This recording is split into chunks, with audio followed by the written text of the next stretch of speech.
Au cœur de la ville animée, où les gratte-ciel perçaient les nuages et où les gens se déplaçaient dans une agitation perpétuelle, les vies se croisaient dans des instants fugaces et inaperçus. Au milieu de cet océan d'humanité, rares étaient ceux qui s'arrêtaient pour observer leur entourage, à moins que quelque chose ne les interpelle.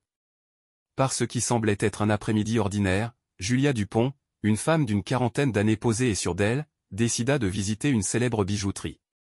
Elle préparait ce moment depuis des semaines, impatiente de trouver le cadeau idéal pour surprendre son mari, Michel, à l'occasion de leur prochain anniversaire. Julia n'était pas une cliente comme les autres. C'était une avocate respectée, connue dans toute la ville pour son combat acharné en faveur de l'égalité. Sa mission ce jour-là était simple, trouver un bijou qui incarnerait les 10 belles années qu'elle et Michel avaient partagées. Mais ce qui avait commencé comme une séance de shopping réfléchie se transforma rapidement en une confrontation révélatrice avec les préjugés et le pouvoir. La bijouterie, réputée pour sa clientèle d'élite, scintillait de ses vitrines polies où éclataient des diamants et de l'or étincelant. Chaque pièce murmurait des promesses de richesse et d'exclusivité. En entrant, Julia fut immédiatement frappée par le contraste entre la quiétude des étalages et l'agitation du monde extérieur. Elle se dirigea vers une vitrine et scruta une série de colliers jusqu'à ce qu'un modèle attire son attention, un magnifique pendentif en diamant. Il scintillait sous la douce lumière, et Julia imaginait déjà le visage de Michel s'illuminer lorsqu'elle lui offrirait ce cadeau. Mais son moment de joie fut brusquement interrompu. « Puis-je vous aider ?» demanda une voix. Julia leva les yeux et aperçut une grande employée blonde qui se tenait derrière le comptoir. Son expression était professionnelle, mais son ton marqué par une froideur teintée d'amertume trahissait son manque de motivation.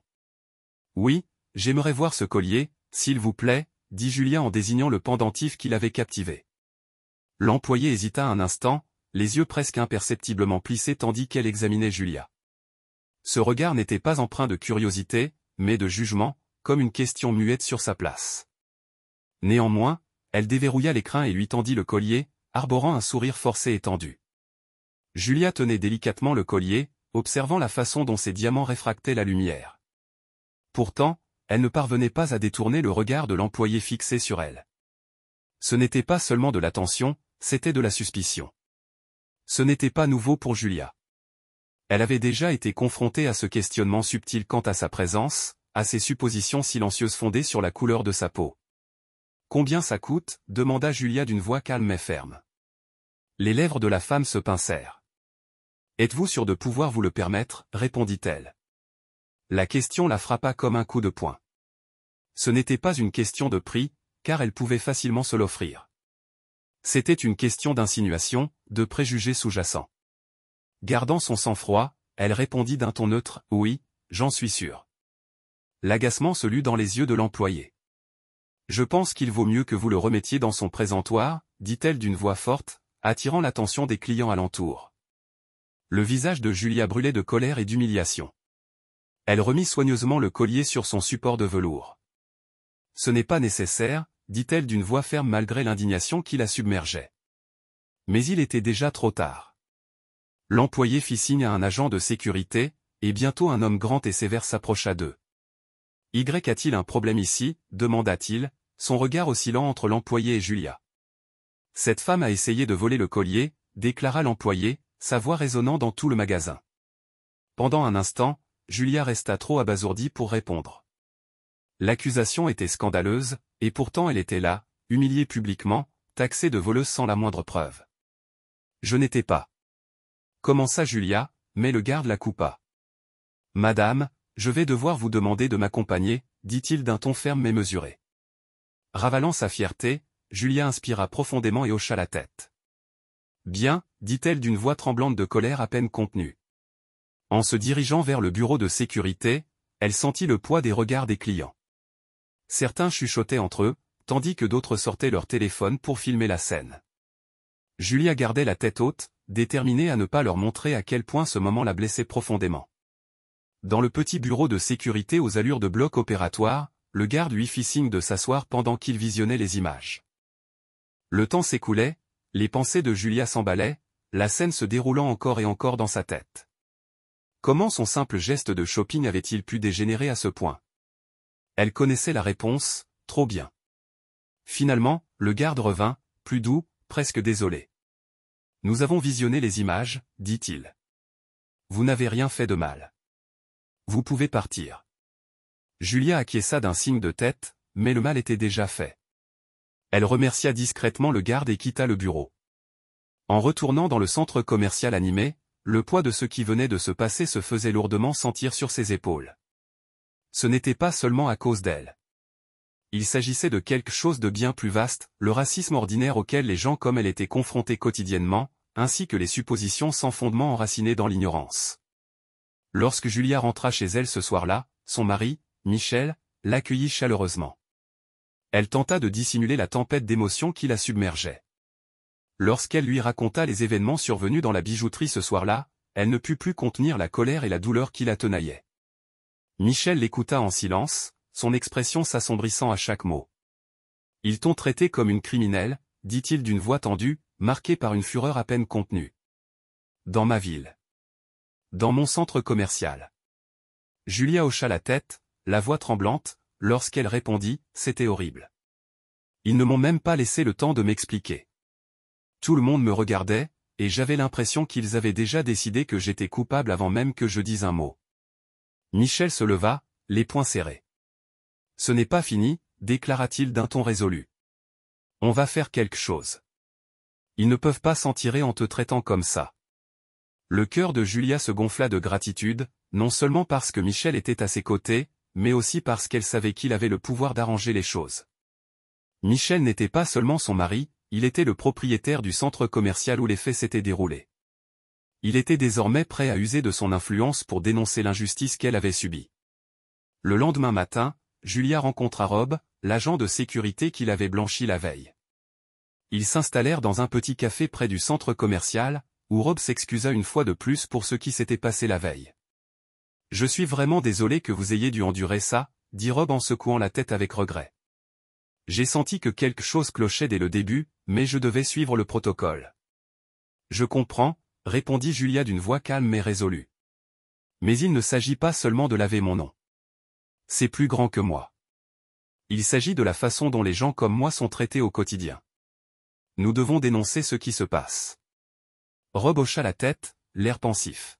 « Je suis d'accord. J'ai déjà vu cela arriver à d'autres clients. Ce n'est pas juste. » La détermination de Julia s'accentua. « Alors, nous devons rassembler des preuves. Je veux que cette bijouterie rende des comptes et j'ai besoin de votre aide. » Au cours des semaines suivantes, Julia et Rob travaillèrent sans relâche pour découvrir la vérité. Ils interrogèrent des employés, visionnèrent des heures de vidéos de sécurité et recueillèrent les témoignages d'autres clients ayant subi une discrimination similaire à la bijouterie. Chaque article dressait un tableau saisissant d'un profilage racial et de préjugés qui avait perduré sans contrôle. Un jour, alors qu'il examinait les dossiers financiers et les dossiers des employés, Rob fit une découverte surprenante. La directrice du magasin, Claire Besson, était en contact avec un certain Richard Evans, un homme d'affaires connu pour ses manœuvres sournoises qui tentait de racheter le centre commercial de Michel depuis des années. Il devint évident qu'il ne s'agissait pas d'un incident isolé. Richard Evans utilisait les pratiques discriminatoires du magasin pour nuire à l'activité de Michel et le contraindre à vendre. Julia était stupéfaite. Ce qui avait commencé comme un acte de racisme personnel s'avéra être le fruit d'un complot bien plus vaste. Elle et Michel n'étaient pas ciblés uniquement en raison de leur identité, mais en raison du pouvoir qu'ils détenaient. Forts de ces nouvelles informations, Julia et Rob se préparèrent à passer à l'action. Ils rassemblèrent toutes les preuves qu'ils avaient recueillies, vidéos de surveillance, témoignages de clients, documents financiers, tout ce dont ils avaient besoin pour confronter la direction du magasin et révéler la vérité. Le jour de la confrontation, Julia, Michel, Rob et quelques alliés de confiance entrèrent dans la bijouterie, armés de leurs conclusions.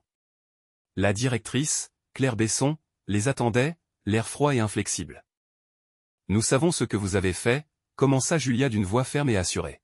« Nous avons des preuves de vos pratiques discriminatoires et nous connaissons vos liens avec Richard Evans. Tout cela est terminé. » Le visage de Claire vacilla un bref instant, mais elle dissimula rapidement son malaise par un air de défi. « Je ne sais pas de quoi vous parlez, » dit-elle en croisant les bras. Michel s'avança, sa présence imposante et son ton bas mais résolu. « Vous avez été pris, dit-il. Nous avons suffisamment de preuves pour porter l'affaire devant les tribunaux. Et croyez-moi, nous le ferons. À moins que vous ne vouliez tout perdre, je vous suggère de coopérer. » Le visage de Claire pâlit devant la gravité de la situation. Après un silence tendu, elle finit par céder.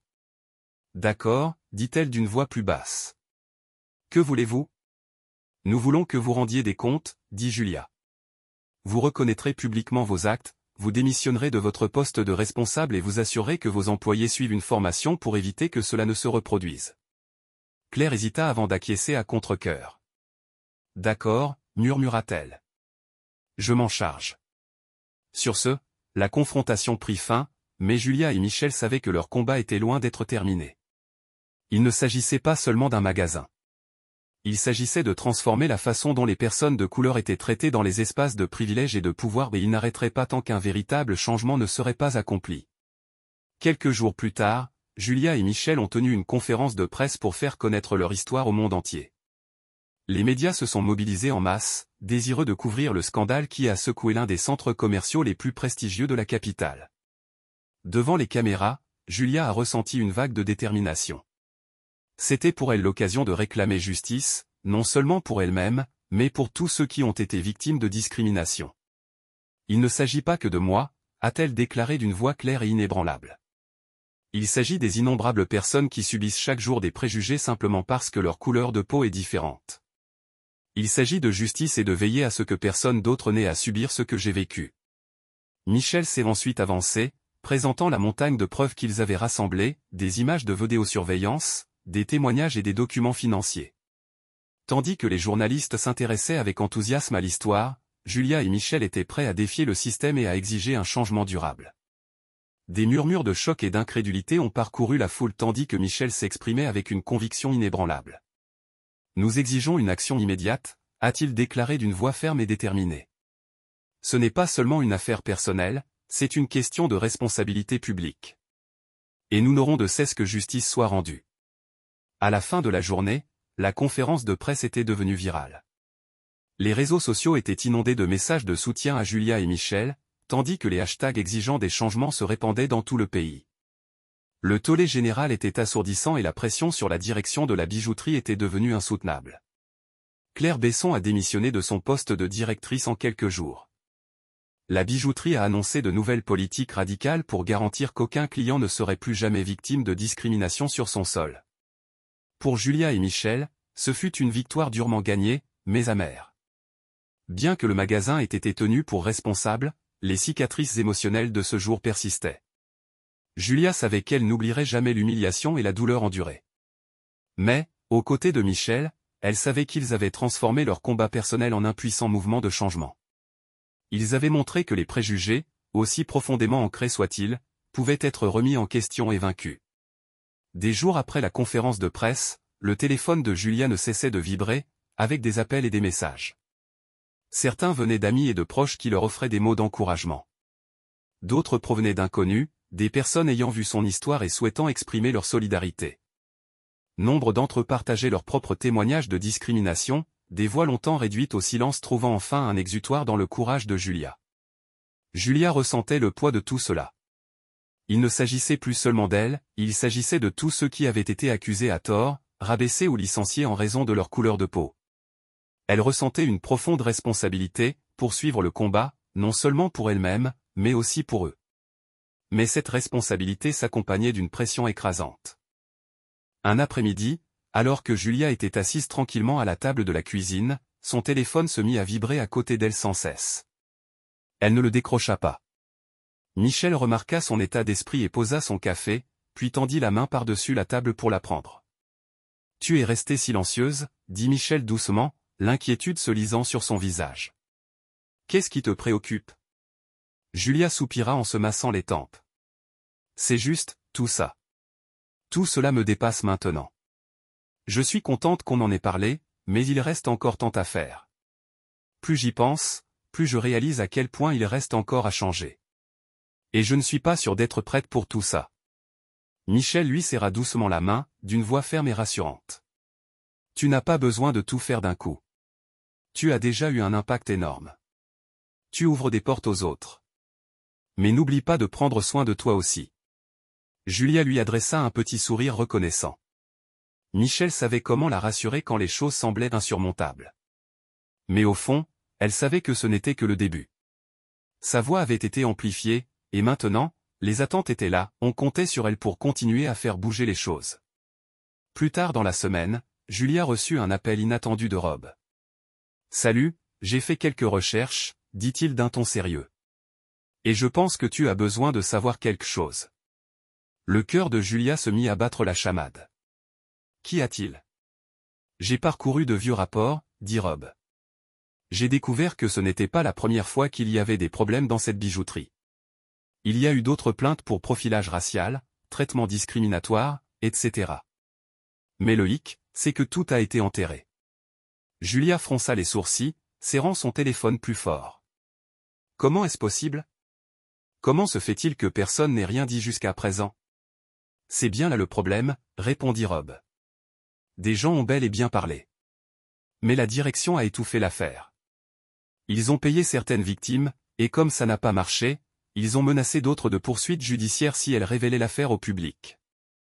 Ils ont étouffé l'affaire pendant des années.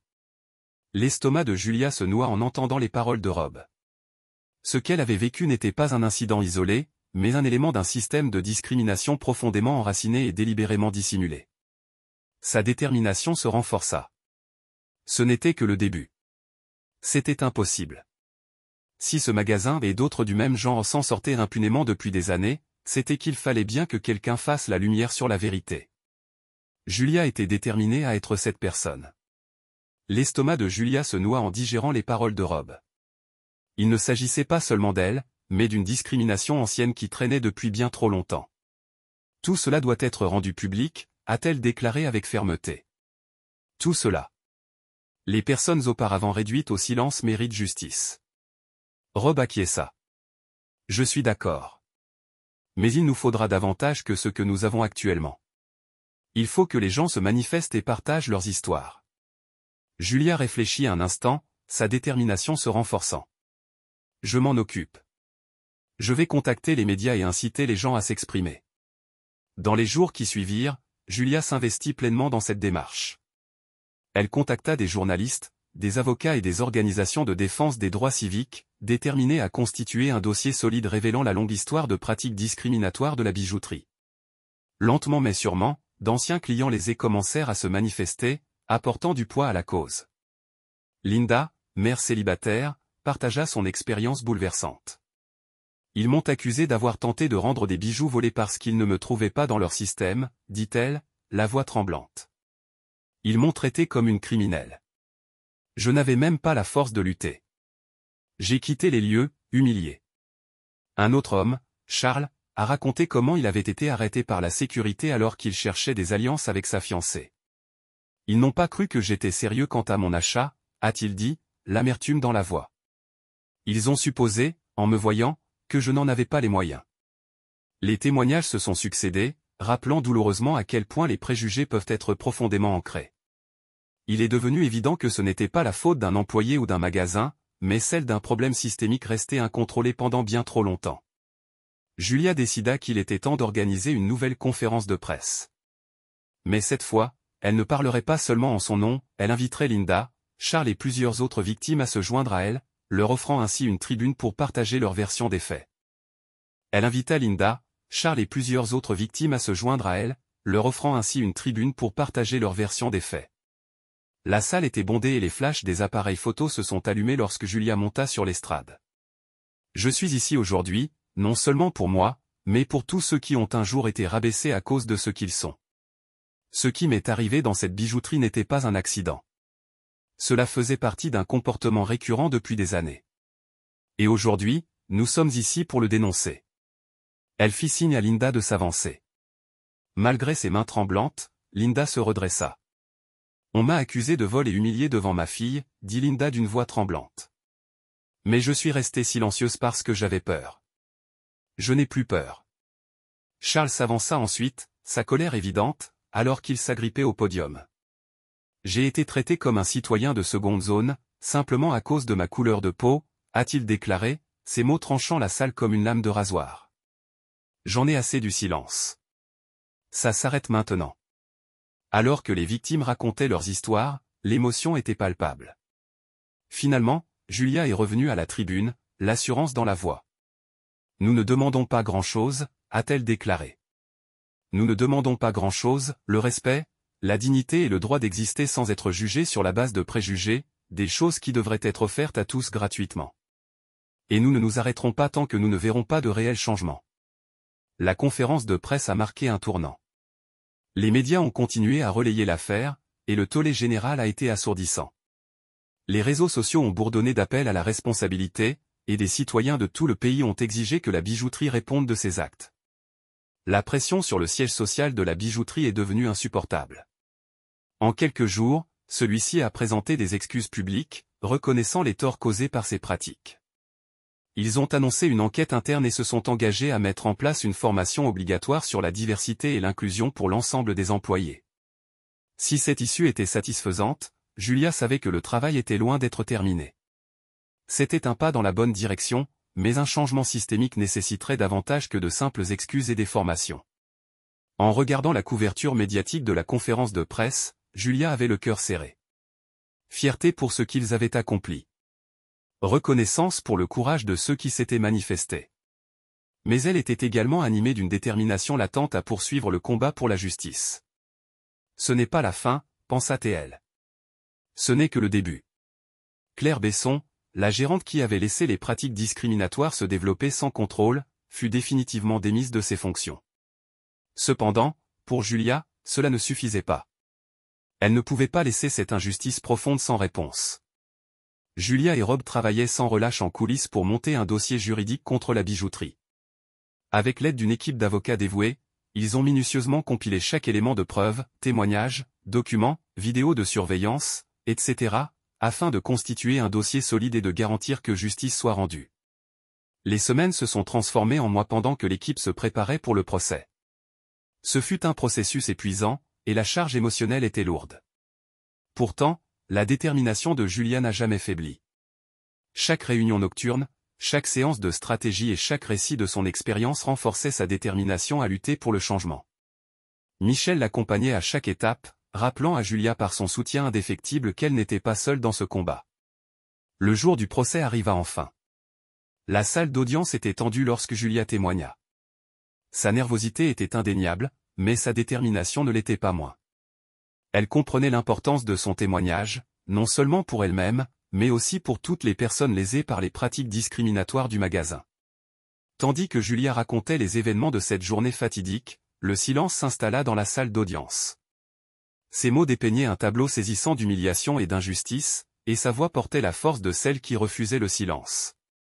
Lorsqu'elle eut terminé, l'atmosphère était électrique. Une à une, les autres victimes prirent la parole, formant une mosaïque indéniable du racisme systémique qui régnait dans le magasin. Chaque témoignage provoqua une nouvelle vague d'émotions, révélant l'ampleur de l'injustice. La défense argumenta avec acharnement, affirmant que ces incidents étaient des erreurs isolées commises par des employés. Mais les preuves rassemblées par Julia et son équipe étaient accablantes, révélant un modèle de discrimination indéniable. La bijouterie fut finalement déclarée coupable de discrimination raciale. Ce verdict fut célébré comme une victoire pour la justice. Le tribunal condamna la bijouterie à verser une indemnisation substantielle aux victimes et imposa des changements radicaux à ses politiques afin d'empêcher que de tels agissements ne se reproduisent. En quittant le palais de justice, Julia fut submergée par un sentiment de soulagement et de fierté. Le combat avait été long, épuisant et parfois profondément douloureux, mais ils avaient gagné. La justice avait été rendue. Mais l'essentiel était le précédent qu'ils avaient créé et le changement qu'ils avaient provoqué. Au cours des semaines suivantes, Julia repensa à son parcours. Ce qui avait commencé comme un acte profondément personnel de défense de soi s'était transformé en quelque chose de bien plus grand, un combat pour la justice et la dignité d'innombrables autres personnes. Un soir, alors qu'elle et Michel étaient assis sur leur canapé, une douce lueur du soleil couchant projetant de douces ombres sur leur salon, Julia se pencha vers lui et lui dit, la voix pensive. « Penses-tu que nous avons vraiment fait une différence ?» demanda-t-elle doucement. Michel sourit en passant un bras autour de ses épaules. « Nous l'avons fait. Toi aussi. Tu t'es battu pour toi-même, mais aussi pour tant d'autres.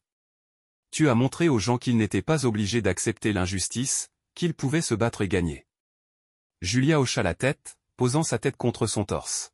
« J'espère juste que les gens n'oublieront pas de quoi il s'agissait. » « Ils n'oublieront pas, » dit Michel doucement. « Tu as déclenché quelque chose, Julia. » Le changement est lent, mais il est en marche. Et c'est grâce à des gens comme toi, prêts à se lever et à dire « assez ». Tandis qu'elles étaient assises là, dans le silence, Julia sentit une paix infinie l'envahir.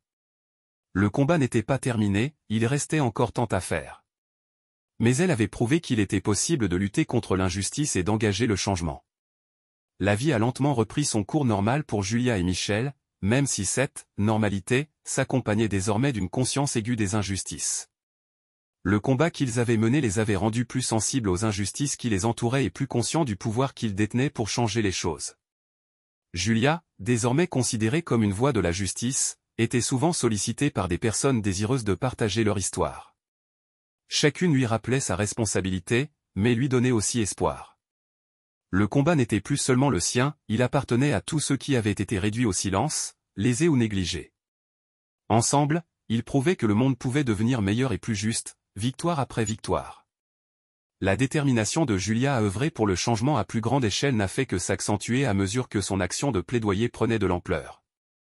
Symbole d'espoir pour ceux qui se sentaient sans voix, elle incitait de plus en plus de personnes à se manifester et à partager leurs histoires, et son influence grandissante. Alors que l'affaire Kim prenait de l'ampleur, les médias se sont emparés du sujet, établissant des parallèles entre son combat et celui de Julia contre la bijouterie. L'indignation du public a augmenté, et l'entreprise s'est retrouvée sous le feu des critiques. Fidèle à ses habitudes, la direction de l'entreprise a d'abord tenté d'étouffer l'affaire, niant tout acte répréhensible et évitant de répondre directement aux allégations. Mais cette fois, elle ne pouvait plus ignorer la situation.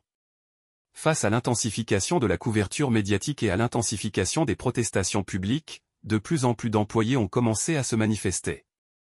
Ces nouveaux témoignages dressaient un tableau accablant, une culture d'entreprise qui marginalisait systématiquement les employés de couleur, ignorait leurs contributions et créait un climat où toute promotion était quasiment impossible. Ce qui était arrivé à Kim n'était pas une anomalie, mais le reflet de pratiques profondément ancrées. Lorsque le procès a commencé, la tension était à son comble. La salle d'audience était bondée de journalistes, de sympathisants et de défenseurs des droits, tandis que des manifestants, brandissant des pancartes sur lesquelles on pouvait lire « Justice pour Kim », se rassemblaient à l'extérieur. Julia était assise en silence dans la galerie, observant Kim témoigner. Ce fut un moment intense. Kim, qui était passée d'une femme effrayée et incertaine, témoignait désormais avec conviction et courage. Sa voix restait imperturbable lorsqu'elle racontait les détails de son expérience, les micro-agressions, le traitement injuste et les promotions qui lui avaient été refusées malgré ses qualifications. « J'ai travaillé dur », a-t-elle déclaré avec fermeté. « J'ai gagné le droit d'être prise en considération pour ces promotions, comme tout le monde. Mais je n'ai jamais eu ma chance. Et ce n'est pas juste. » La défense a tenté de la discréditer, la présentant comme mécontente et incompétente. Mais ces arguments ont volé en éclats face à des preuves accablantes, courriels internes, témoignages d'autres employés et discriminations manifestes. À l'annonce du verdict, la salle d'audience a été embrassée par un mélange d'acclamations et de larmes. Le jury a reconnu l'entreprise coupable de pratiques discriminatoires et l'a condamnée à verser une importante somme d'argent. Mais la victoire était bien plus que financière. Le tribunal a ordonné des réformes radicales, modification des politiques de recrutement et de promotion, formation obligatoire à la diversité et création d'un comité de surveillance pour garantir le respect de ces règles. Devant le tribunal, Kim et Julia se tenaient côte à côte, entourés de journalistes et de sympathisants. Des larmes brillaient dans les yeux de Kim lorsqu'elle s'est tournée vers Julia. « Merci », murmura Kim, la voix chargée d'émotion. « Je ne pense pas que j'aurais pu faire ça sans toi. » Julia la serra chaleureusement dans ses bras. « Tu as réussi », dit-elle doucement. « Je t'ai juste aidé à comprendre que tu en étais capable. » L'affaire a fait la une des journaux pendant des semaines, déclenchant un débat national sur la discrimination au travail. Il ne s'agissait plus seulement de Kim, mais de tous les employés marginalisés ou réduits au silence. Partout au pays, les entreprises en ont pris conscience. Nombre d'entre elles ont commencé à réévaluer leur politique, craignant de devenir le prochain scandale public. Le changement fut lent, mais il se produisait.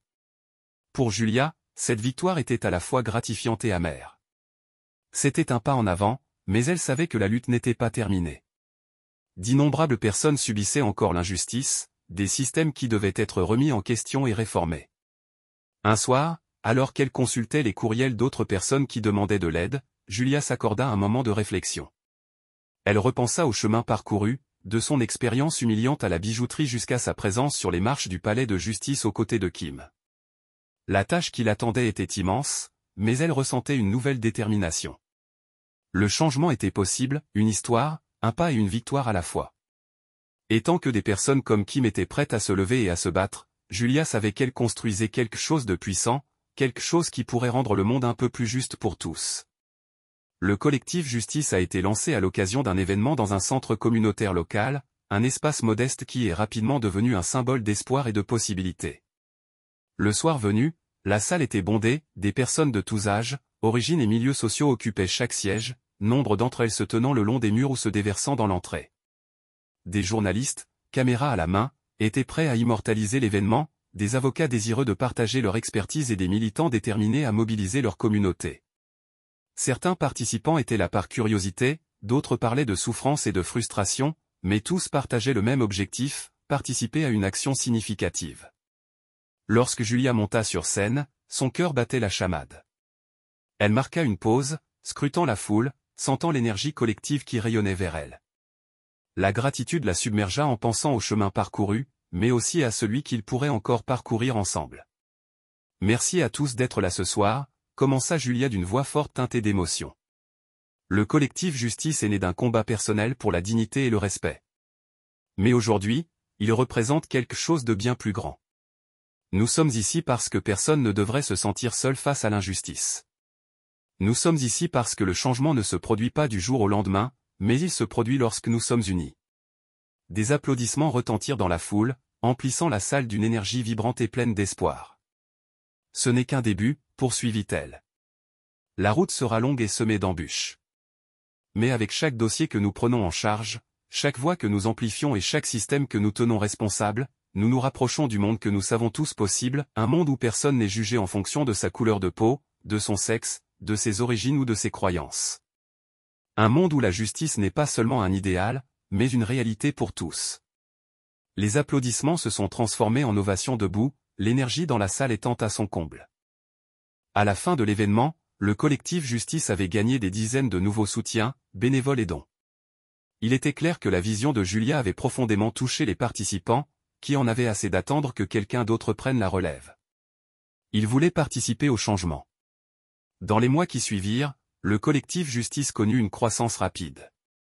L'organisation prit en charge des dossiers allant de la discrimination en milieu professionnel aux inégalités de logement, en passant par les abus policiers. Chaque victoire, grande ou petite, renforça leur détermination et permit d'amplifier leur message. Mais le travail fut loin d'être facile. À chaque avancée s'ajoutèrent des moments de frustration et d'échec. Certaines affaires traînèrent des années, empêtrées dans une bureaucratie juridique interminable. La résistance des grandes entreprises et des institutions fut farouche, obligeant souvent Julia et son équipe à se battre bec et ongles pour obtenir la moindre victoire. Une affaire, un recours collectif contre un distributeur national accusé de discrimination généralisée, marqua un tournant. L'équipe juridique du distributeur, bien financée et acharnée, utilisa tous les moyens à sa disposition pour discréditer les plaignants et faire traîner les procédures. Après une journée particulièrement éprouvante au tribunal, Julia rentra chez elle épuisée et la confiance en elle fut ébranlée. Michel l'attendait et, dès son arrivée, il remarqua la lassitude dans son regard. « Je ne sais pas si j'en serai capable », avoua Julia en s'affalant dans le canapé. « Cette affaire est trop importante. Ils sont trop puissants. On a l'impression qu'ils ont toujours une longueur d'avance, quoi qu'on fasse. » Michel s'assit à côté d'elle et posa une main réconfortante sur son épaule. « Tu es arrivée jusqu'ici, Julia. N'oublie pas tout ce que tu as déjà accompli. Tout prend du temps, mais tu mènes le bon combat, et c'est ce qui compte. » « Je ne veux décevoir personne, » dit Julia d'une voix à peine plus forte qu'un murmure. « Tant de gens comptent sur nous. »« Tu ne les décevras pas, » lui assura gentiment Michel. « Tu n'es pas seul. Tu as bâti quelque chose d'incroyable et tu as une équipe qui croit aux mêmes choses que toi. Fais-leur confiance. Fais-toi confiance. » Julia hocha la tête, sentant une lueur d'espoir se rallumer en elle. Elle ne perdait pas de vue la situation dans son ensemble, le changement vers lequel il travaillait, même si cela semblait parfois péniblement lent. Des mois plus tard, l'affaire contre le détaillant a connu une avancée décisive. Après des années de batailles juridiques incessantes, le tribunal a donné raison aux plaignants. Les preuves de discrimination systémique étaient indéniables, et ce verdict a provoqué une onde de choc dans tout le pays. Le détaillant a été condamné à verser une somme importante et à mettre en œuvre des changements radicaux dans ses politiques, notamment en rendant la formation obligatoire sur la diversité et en restructurant ses pratiques de recrutement et de promotion. Ce fut une victoire monumentale, non seulement pour les personnes impliquées, mais aussi pour le message envoyé à toute entreprise, quelle que soit votre puissance, vous ne pouvez échapper à vos responsabilités. Lorsque la nouvelle du verdict se répandit, le téléphone de Julia vibra de messages de félicitations et de gratitude. Elle se trouvait dans les bureaux de The Justice Collective, entourée de son équipe, et elle ressentait une fierté qu'elle avait du mal à exprimer. Ils avaient mené l'une de leurs batailles les plus difficiles à ce jour, et ils l'avaient remportée. Plus important encore, ils avaient montré au monde que le changement était possible, même contre toute attente. Julia regarda son équipe autour d'elle, un groupe de personnes aussi passionnées et déterminées qu'elle. Elle savait qu'il y avait encore des batailles à mener et d'autres systèmes à démanteler, mais pour la première fois depuis longtemps, elle s'autorisa un moment pour simplement être. Une victoire à la fois, dit-elle à voix haute, d'une voix ferme et résolue. Et sur ces mots, ils se remirent au travail.